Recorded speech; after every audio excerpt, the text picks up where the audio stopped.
We're very excited to have Brien Poffenberger as the next CEO for the Maryland State Chamber. The process was a lot of fun. It was a lot of work, but it was a lot of fun. It was a lot of fun because we had approximately 133 fantastic candidates. We whittled it down to 33 really good candidates, whittled those down to 11 semi-finalists, and then had 3 absolutely rock star finalists. And then selecting him was a unanimous decision of the committee.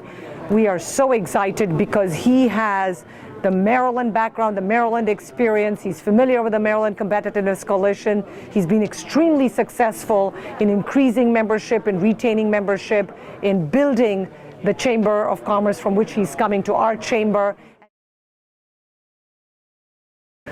We were looking for criteria with people who had very strong public policy background, speaking skills, advocacy, membership organization skills in growing membership base. And Brien was able to hit the ball out of the park on every single one of the criteria that we had.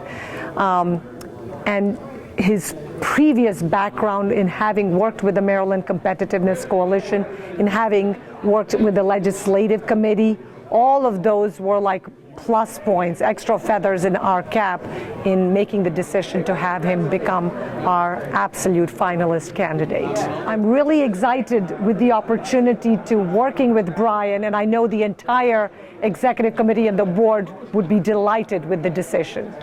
Great. We're all very excited about having Brien on board. I was particularly impressed with his connections with our political leaders, also with his connections with the business community. He's a very effective leader, committed to business issues of the state of Maryland, has excellent relationships throughout the state of Maryland, so I think it's a perfect fit for the Maryland Chamber of Commerce. Well, Will, I'm excited about coming on board with the Maryland Chamber. I've worked with the Chamber, I've worked with Kathy, I've worked with the team here, and by extension the board. It's a great organization. There's lots of potential in Maryland, and it's our job to really figure out how to leverage that potential, work with members, work with policymakers. I'm looking forward to a good time.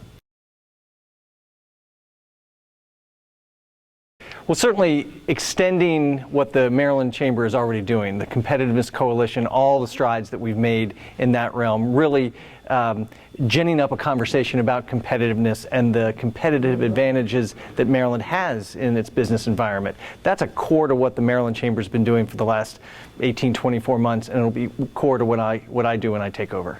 Great.